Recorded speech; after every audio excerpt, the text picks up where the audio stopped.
Bonjour à tous, nos premières impressions à bord de la F12 TDF, le Cayman GT4 en mode race et les 45 ans du Range Rover, c'est le menu du jour. Avant cela, direction le salon de Los Angeles.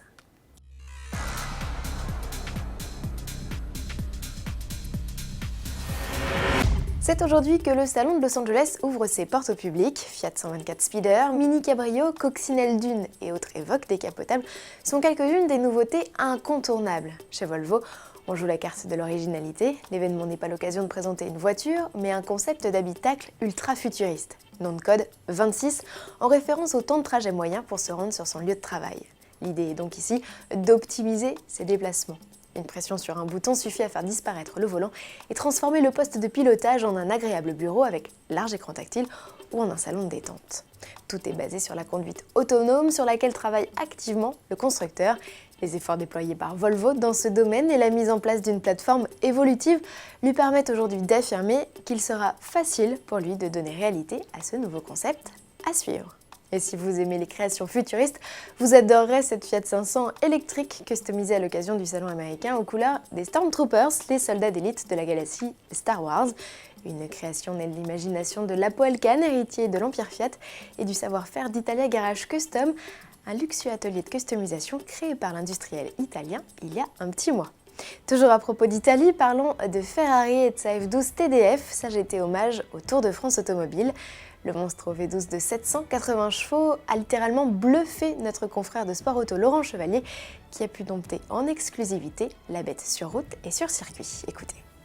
Alors par quoi commencer? Déjà, le moteur, on est quelque part entre la moto, la fusée et la voiture de course. Ça pousse très très fort, c'est très léger et des sensations qui sont totalement incroyables. En termes d'agrément mécanique, il ne faut pas se dire qu'il y a seulement 40 chevaux d'écart par rapport à la Berlinetta.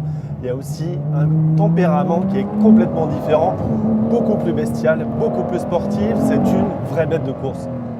Sur la question des roues arrière directrices, deux bonnes nouvelles. La première, c'est que c'est manifestement efficace puisque la voiture gagne tellement en agilité qu'on se dit que ça vient aussi de là. La deuxième bonne nouvelle, c'est qu'on ne le ressent pas du tout au volant. Il y a un feeling qui reste très naturel. Alors pour être tout à fait honnête, je ne m'attendais pas du tout à ça. Je pensais que ça allait être une énième série spéciale supplémentaire avec 100 kg de moins et 40 chevaux de plus. C'est pas du tout le cas. Le tempérament de la voiture est totalement transformé. Retrouvez l'intégralité de l'essai Ferrari F12 TDF sur le site de sportauto.fr. Les premiers exemplaires du bolide, proposés à près de 400 000 € seront livrés début 2016. Des émotions fortes, le Cayman GT4 nous en avait offert aussi dans sa déclinaison de série. Nul doute que la Club Sport, présentée à l'occasion du salon de Los Angeles, nous donne carrément des sueurs froides. Dédiée à la piste, elle profite d'une plastique encore plus radicale. L'habitacle totalement dépouillé n'offre d'ailleurs plus qu'une place, de quoi économiser 115 kg. Le 6-cylindres à plat 3 litres de 385 chevaux, qui n'était déjà pas à la peine, se voit ici carrément pousser des ailes. D'autant qu'il n'est plus couplé à une boîte mécanique à 6 rapports, mais à double embrayage avec palette au volant. Son prix, 110 000 € hors taxe, avis au Gentleman Driver. Il débarque chez Porsche Motorsport début 2016. Pour conclure une vidéo insolite et une question, un Range Rover peut-il traverser un pont en papier ? Cette idée saugrenue, c'est celle de Land Rover pour fêter les 45 ans de son iconique SUV. Pareil, gagné. Notez que 3 jours auront été nécessaires pour mettre au point cette arche de 3,4 mètres de haut et 5 mètres de long. Ah, ce qu'on ne ferait pas pour marquer les esprits. Bref, bon week-end et à lundi.